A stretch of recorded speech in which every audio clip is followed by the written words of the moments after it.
What is up, Midway Mayhem fans? This is Dan, and we are checking back in from SeaWorld Orlando, and today is a special day as it's media day for Icebreaker.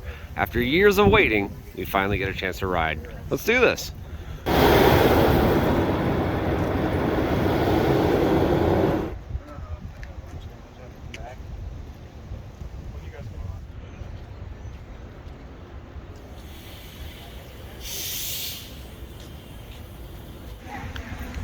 All right, so here we go. The main entrance to the ride. We're about to head in.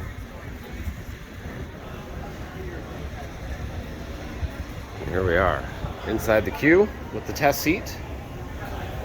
Lots and lots of switchbacks.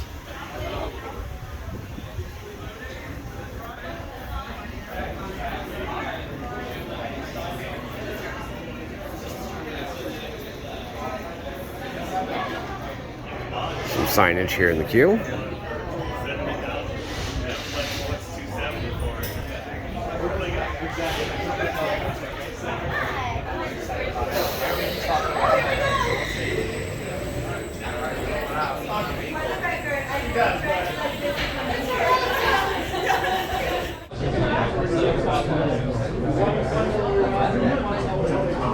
All right, ladies and gentlemen, it is time to ride Icebreaker for the very first time, and as you can see, I'm dressed like a Viking.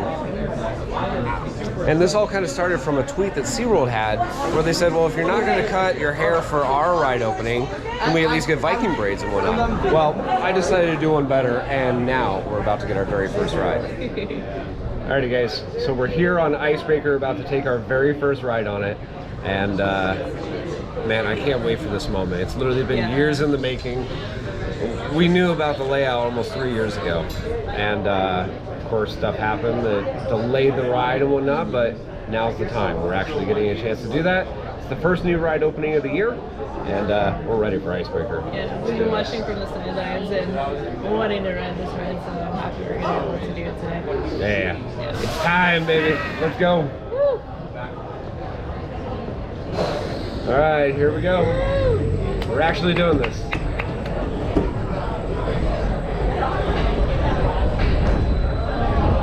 And it's a cool and crisp day. Very. So it's kind of fitting that we would ride it in this kind of weather. Yeah, right. It's icy. Icy. Woo. This is actually about to happen. Woo! Alright. Woo! A little hill, pick up some speed. Another little air hill. Oh, that's awesome. Back we go. Third launch. Woo! Bam, the spike. Whoa, good air time. Wow. Woo! Top hat. Woo! Up and over. Woo! Oh, good air time. We're out of the seat a lot. More floating air time all over. Woo! All the way to the very end. That is a fun ride. Really fun. You know, it may not be the biggest, tallest, baddest thing on the planet, but it's a good ride. It's solid. Kids are gonna love it. I love it. No, I think it's a really great fun. fit for this park. Yeah. You know, you have your big coasters that are 54 inches. They needed something that was going to bridge the gap. This ride does it right here. Yeah, and I like it because it's not too, like, most people are scared of the big hill, you know, going up there, but this is really nice because they got that cool launch, and that's what I like. I love the launch coasters. Like I said, we were out of the seat more than we were in it. It felt like exactly. That's awesome. Yeah. So, good job, SeaWorld. Yeah.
Possible to hold still on that.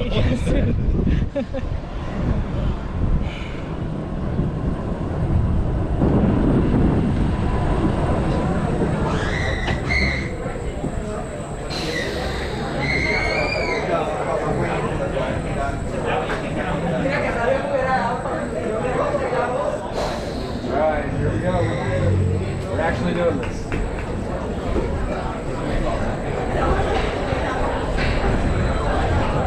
And it's a cool and crisp day. So it's kind of fitting that we would ride it in this kind of weather. Icy.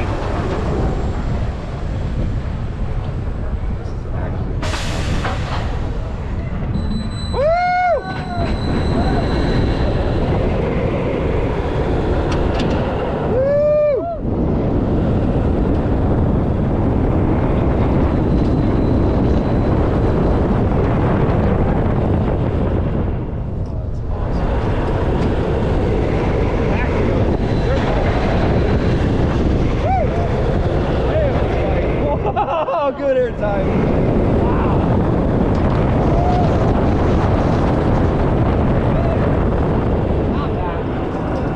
Up and up.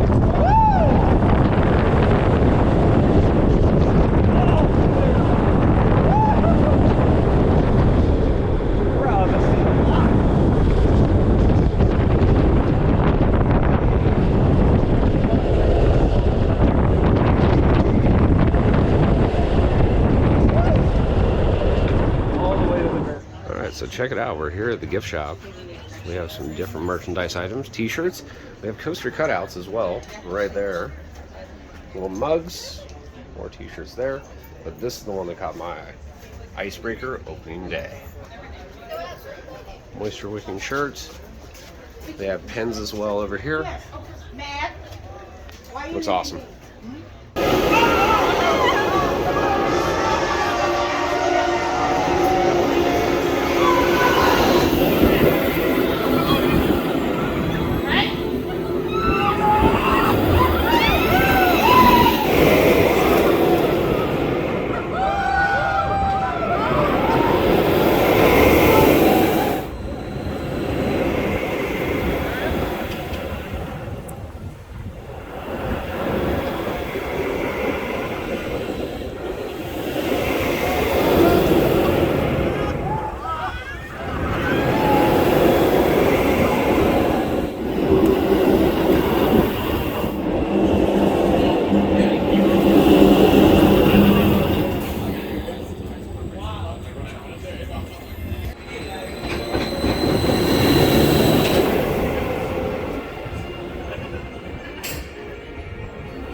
So good.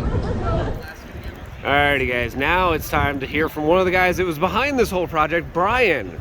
Good to see you, bud, and it is good to finally get a chance to ride Icebreaker. Tell me about what it's got to feel like for you. Oh, it's such a relief now, and just an exciting time to be able to let everyone experience and ride the attraction. You know, we're really excited to see the great reaction so far, and guests seem to be loving it. Yeah, I great. absolutely loved it. I thought the airtime was phenomenal. When you guys were trying to design this ride, what were you looking for? It's obviously not a 300, 500 foot coaster kind of thing, but it's a ride that fits very well into your park though. Exactly. So we call this the family thrill category. So the lower height requirements, the 48-inch rider height requirement, is a really great opportunity for us to be able to give something that the whole family can enjoy. So from kids all the way up to adults, but you know, it's going to be something that kids are going to enjoy, but it's not going to be too scary. Yeah. But adults are still going to have a really great time as well. There's lots of airtime on this, and you know, one of the words that I keep hearing from folks is surprising, exceeding expectations. So it's a coaster that kind of looks unassuming, but once you ride it, there's a lot of excitement in there and a lot of really cool elements packed into a short track, and a really neat ride experience. Yeah, I agree on that one. Is there a favorite element of the ride that you like? So I really like the airtime hills on either side of the launch, because you get the 4 launches, and each time you go over those airtime hills, it gets a little stronger every single time as that last hit when you're just launched onto your seat with that great kind of weightless feeling. So I have to ask, and I have a chance to actually build rides now. You've been doing this for a little while now. I mean, what does it feel like? I know I just said a little while ago, now that it's open and whatnot, but truly, what's it feel like, man? I mean, you were involved with this more than any other project that you've done prior, correct? That's right. It's just so exciting to see it go from conception all the way up from, you know, finalizing a layout to getting the track here and getting the contractors started and building the whole thing, and then seeing it finally test, and then being able to actually get onto the ride and experience that thing that you spent, you know, the last couple of years working on. So it's just that culmination of a lot of group effort. There were so many people involved in this project, and a lot of teams coming together to make something real special, and we're just really excited to let the guests experience this on February 18th. Awesome, Brian, and thank you so much for speaking with us. I gotta say, it's honestly a hit ride. That's not biased or anything by covering this ride for as long as it is, but it's so good to actually see it open and guests enjoying it, so thank you. Well, thanks so much. Thanks for coming out. Alrighty guys, so we are talking with Connor, the man, the myth, the legend. We have seen him for many years behind some of SeaWorld's rides. It's good to have you here for Icebreaker, Connor. Can you tell me about the experience? Absolutely. We are so excited to bring this experience to our guests here at SeaWorld Orlando. Icebreaker is an incredible new family thrill launch coaster right here by Wild Arctic and right along our lakeside. It is an incredible 2,750 feet of, you know, just airtime and side-to-side movement and low-to-ground transitions and maneuvers that we just can't wait for people to experience. You know, in all of that, we have 13 moments of airtime. We have a 93-foot tall, 100-degree angled spike. It's the steepest beyond vertical spike in Florida, and we cannot wait for our guests to come out here and just experience the thrill that is Icebreaker. Now, what would be the height requirement for this attraction? So the height requirement on here really ties into what I mentioned earlier about it being a family thrill coaster. And really what we're doing with that is it's a 48-inch tall coaster, and what we're so excited about that is that we noticed that there's a gap here at SeaWorld Orlando, or there was a gap until now, and that was that we have our kiddie coaster and our kiddie rides, and we have our really, you know, top-notch, world-class attractions in our other 5 coasters that are here at the park. And really, where this is it fits right in the middle between Mako, Manta, Kraken, and JTA, and Grover's coaster over in Sesame. And so really what we're excited about is that 48-inch height requirement is really going to allow a much wider range of guests to be able to come out and experience this attraction. Yeah, I truly agree, and it's kind of neat because Sesame is literally just like right over there. So as families are walking through, the kids are going to be able to look at this ride and go, I want to do that. Absolutely, it really is a stepping stone. You go from Grover's, Super Grover's Boxcar Derby to Icebreaker, and then to JTA and Journey to Atlantis, and then to Kraken, and then to Mako and Manta. So it's really it really rounds out our park. It really creates an experience that people get to enjoy from the age of 3 to 65, right? And that's really what we're all about here. Is we really want this to be a place where families can come, and there's something for everybody. And that's really what we can't wait for these families to get to experience, not only separately on the big rides and the small rides, but we now have what we call our family thrill, which really is built for the whole family to enjoy together. Yep. And we are so excited about that. Now, this being SeaWorld's first launch coaster, what does that mean for the park? Really for the park, in the same way that it being a family thrill rounds out the park in terms of who gets to ride, the launch coaster and the launch elements on this ride really rounds out the park in terms of the ride experiences here at the ride for our guests. We have Super Grover's Boxcar Derby. That's a great kiddie coaster. We have, our hyper coaster Mako. We have our flying coaster Manta. We have our water coaster Journey to Atlantis. We have our floorless coaster Kraken, and now we have our launch coaster Icebreaker. And so really what this is it rounds out the different types of experiences for our guests here. So they get to come here and experience so many different opportunities and adventures and memories that they get to make with each other and their families and their friends that really keeps them wanting to come back, and it allows them to really enjoy their time here. You're rounding out the catalog. You're building awesome attractions that are definitely going to leave a lasting impression on families. Connor, thank you so much for speaking with us, and we look forward to the future. Thank you very much. Can't wait to see you. Well, check out this neat little photo opportunity spot in front of the train for Icebreaker. Well, guys, that's going to do it for our video here from SeaWorld Orlando for Icebreaker. And I got to say, this is not biased because we covered the ride for so long. It is amazing. Front row is so different from the back row, as front has ejector airtime over all the hills. Back is more floater, except for the reverse spike. But overall, ride is amazing, and it fits for all generations. And I truly hope you guys get a chance to come try it out. Of course, we're going to have plenty more updates from SeaWorld, so if you like what we do, follow us on Instagram, Facebook, YouTube, and Twitter at Midway Mayhem, and I will see you out on the Midway.